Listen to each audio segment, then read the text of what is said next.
ako sa'yo. Kasi natakasan mo yung masamang espiritu doon sa tulay na tumangay sa'yo.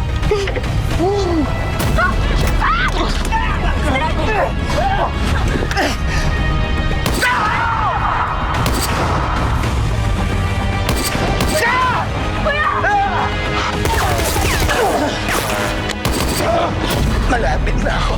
Kuya, hindi! Norman! Norman!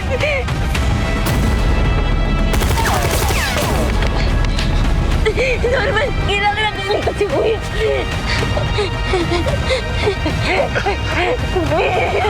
Kuya!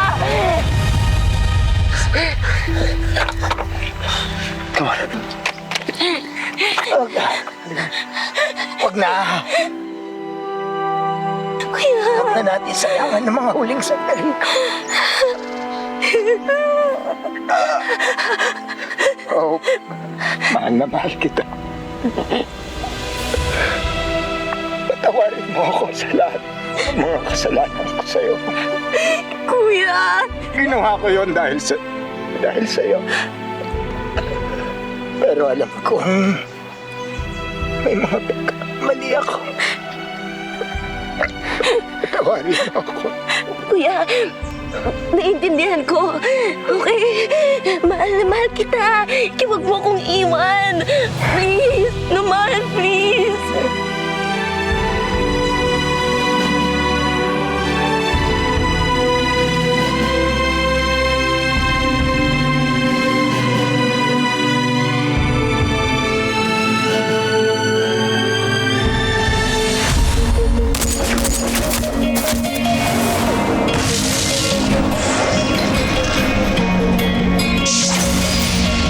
Babagsakan ka nila, papahirapan ng mga makapangyarihan. Lalo pag nasa baba ka nila, para ka lang madali na tapakan. Hihilahin ka nila hanggang mawala ng pag-asa at makakapitan. Ganto na ba ang kapalaran ng bawat isa? Hanggang sa huli, gusto kong mangarap hindi para sa sarili, kundi para sa iba. Kahit mahirapan na dulo sa lipunan, puro sabihin, pinipilit ko pa rin naabuti. Alam ko na madaming pagsubok ang dadaan, kahit nakapatayan man sa atin nakapa. Kaya di ka mababayaan, ipaglaban, kahawakan ang kamay. Ako'y maninindigan para sa lahat, kahit meron mo na siya'y magulang. Pinupipilian, pinupipilian, pinalaban ko pa rin ang mga sisipon, susubok sa lahat.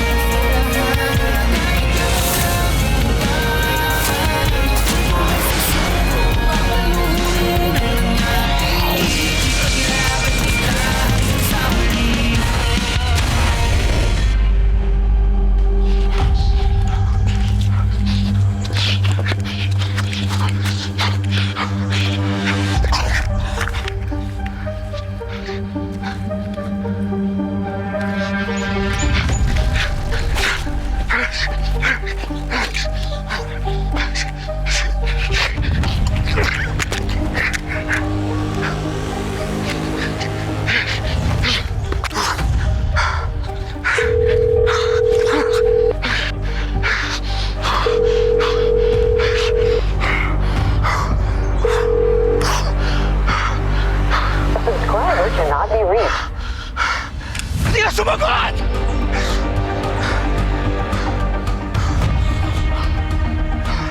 Subscriber cannot be reached.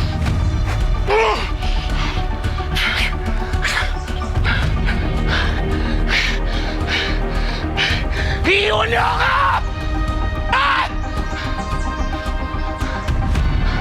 You're trying to kill me! Man!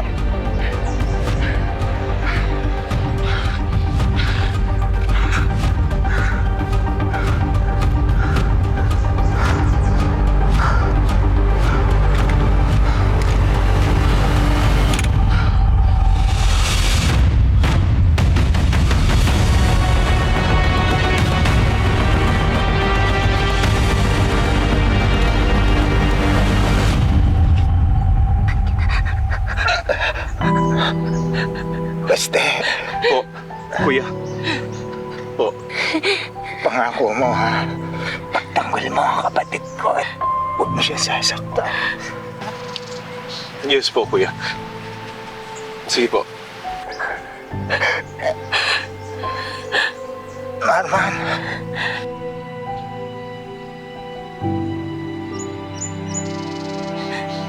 Salamat sa pagtama mo sa akin, ha? At ipagpatuloy mo ang paglaban sa katarungan. At huwag kang tumigil sa pagtugis kay Miguel at Balmores. Para wala nang mga api sa mga tagabayang pag-asa. Maasahan mo yan, Marcos. Oh, iburol mo ako. Suot ang damit na ito.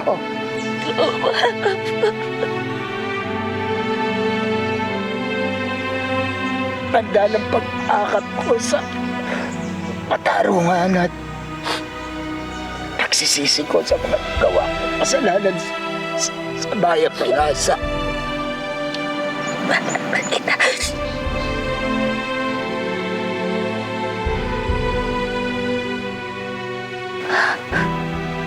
Mahal kita. Maging maayos ka at masaya. Mag-iingat ka. Kuya.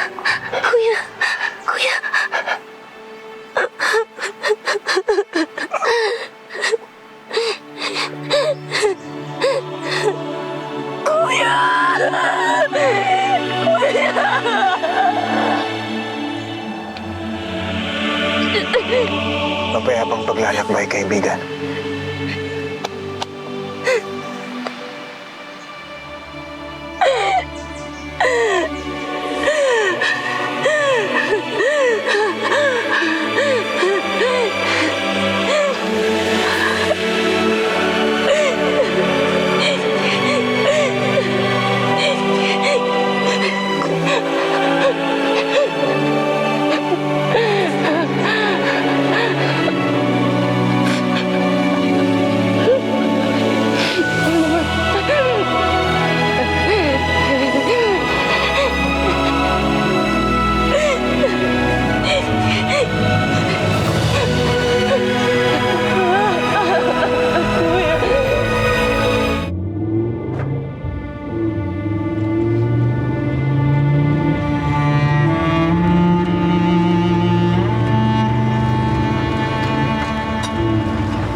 Sorry about your vehicles. I know how much he meant to me.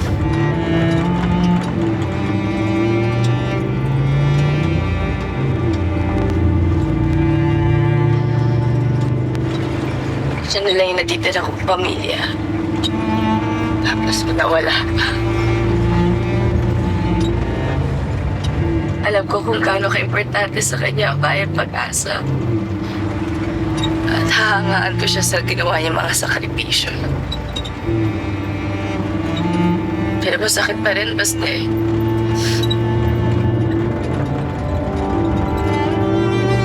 Sakit pa rin.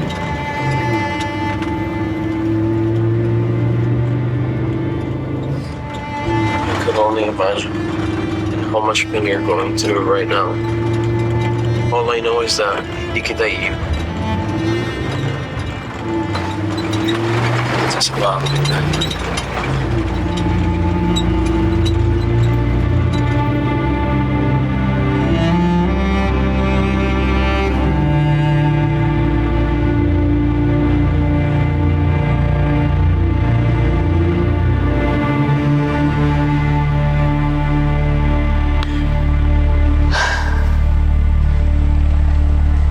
Saan na kaya sila? Di pa rin sila bumabalik.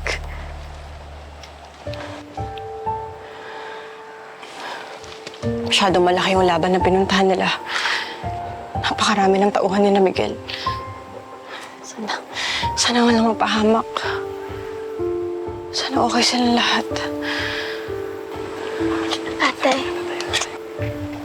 Ate.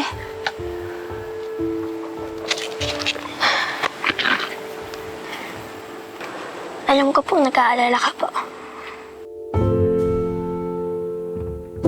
Gusto niya po ba ipag-pray po natin sila?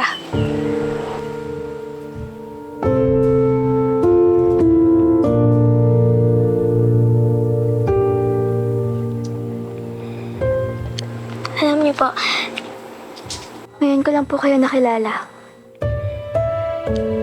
Pero, nakita ko naman po na mabubuting tao po kayo. Pagdasal po natin sila na maging maayos lang po ang laban nila.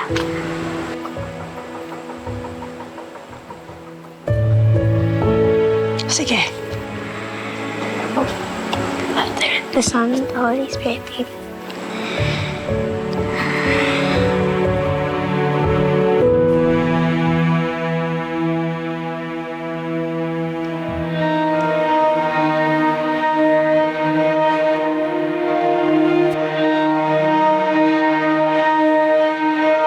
Amen. Talaga rin anak ko, oh. Hindi lang mabait, matalino pa. Aba, mana sa tatay, ah.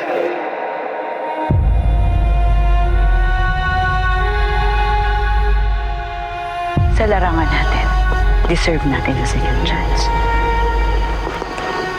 Pero dapat, sigurista.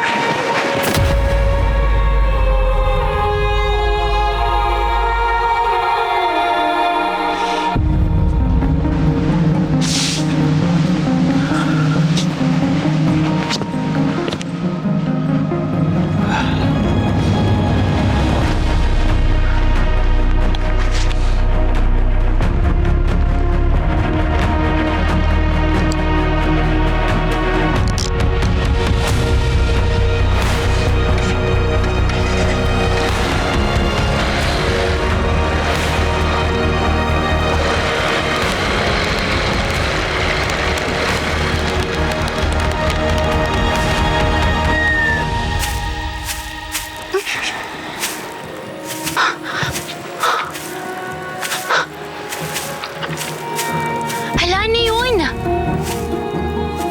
Ano yan? May narinig akong kaluskos banda doon. Ha? Asan?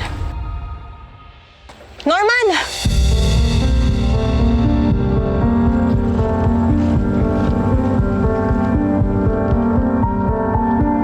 Bakit kayo lang? Ano nangyari?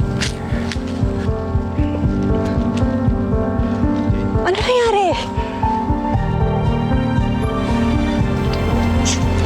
Jane, may kailangan kang malaman. Ano?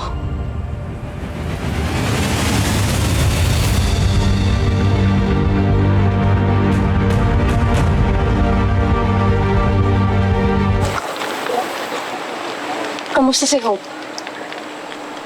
Gulgul pa din. Hindi ko rin naiwan yung bangkay ng Kuya Marcos eh. Buti na lang nandun si Baste. Kahit ganun kasama si Marcos, mahal na mahal pa rin siya ng kapatid niya. Ganun talaga kapag pamilya, Pedro. Ngayon pa na sa patunayan niya yung pagmamahal sa Bayang Pag-asa, Nahanda siya mamatay para sa kapakanan ng lahat ng nakatira dito. Sana naman huwag na umabot sa ganitong punto. Masyado nang maraming inosenteng buhay na dami. Ang dating payapang Bayang Pag-asa, nasira dahil sa gulong to.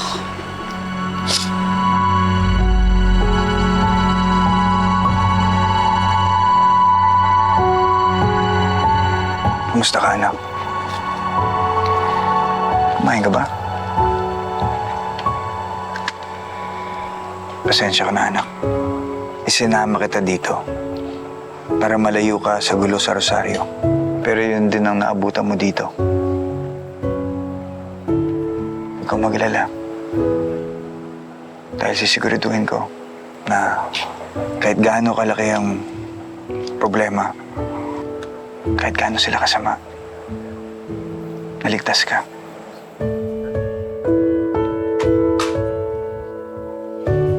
Yun lang yung gusto ko, anak.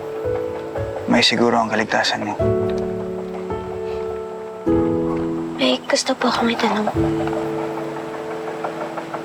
Ayun. Sino po yung masamang espiritu na tumangay sa akin dun sa tulay? Sinasabi ko. May sinabi po kasi sa akin yung babaeng yan.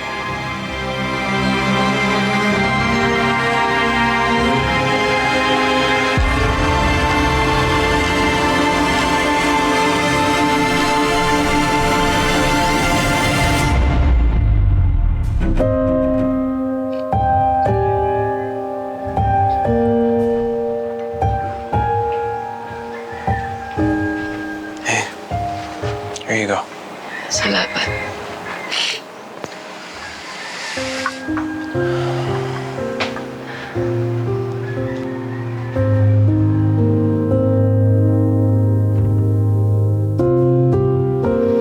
Alam mo,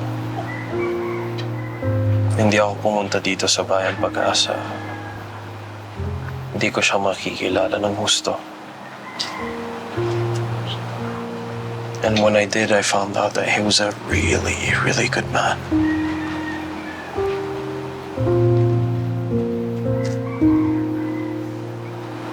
Hindi perpektong tao si Kuya.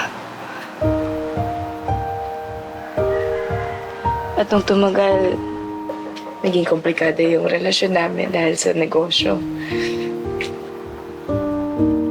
Pero buong buhay ako magpapasalamat sa kanya. Kasi lagi niyang iniisip yung kapakanan ko.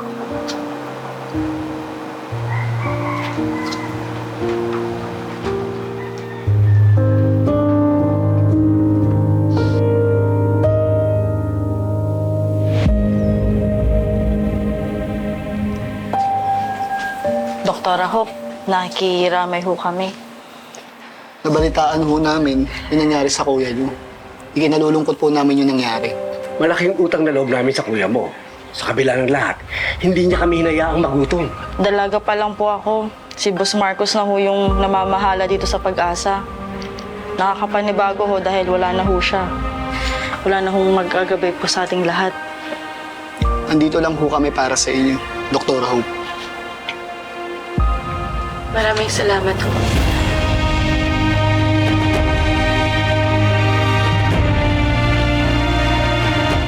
Alam ko ho na medyo mahirap po ang mga pinagdaanan natin nitong nakaraang mga linggo. Pero wag ho tayong mawawala ng pag-asa. Dati ho, nakaahon na tayo mula sa kahirapan dahil kay Kuya. Kaya alam ko ho ngayon, nakakaahon ulit tayo.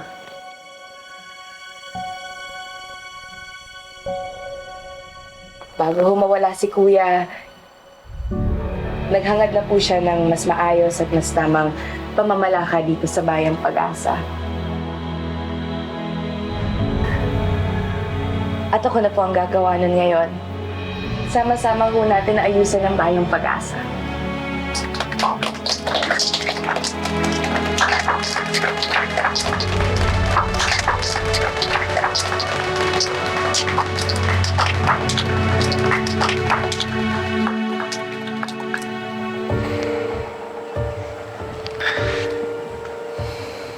Dito ka lang ha.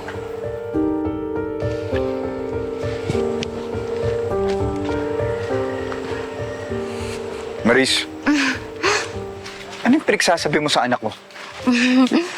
Ha? Simula nang dumating siya dito, marami na. Teka, alalahanin ko.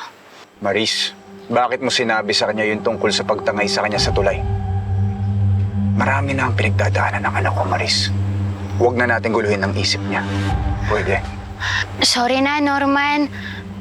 Naghahanap kasi ako ng kausap eh. Tsaka gusto ko lang tumulong na bumalik yung memorya ni Fatima. Sorry na, Norman. Sorry na, Norman. Huwag ka na magalit sa akin.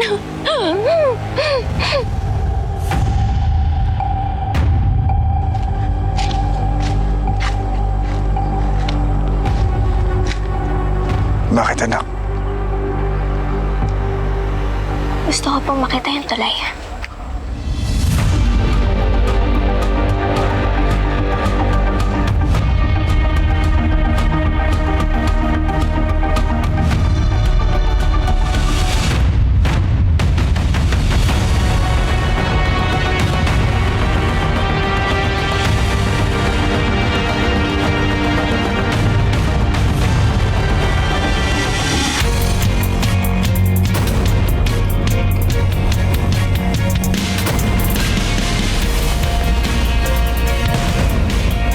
Sino ka?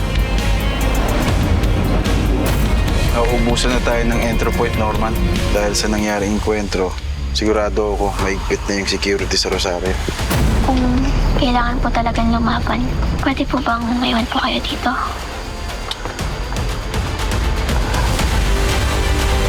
Ipinapangako namin na aayusin namin ang bayang Pag-asa at ipagpapatuloy ko lahat ng sinimulan mo sa bayan natin.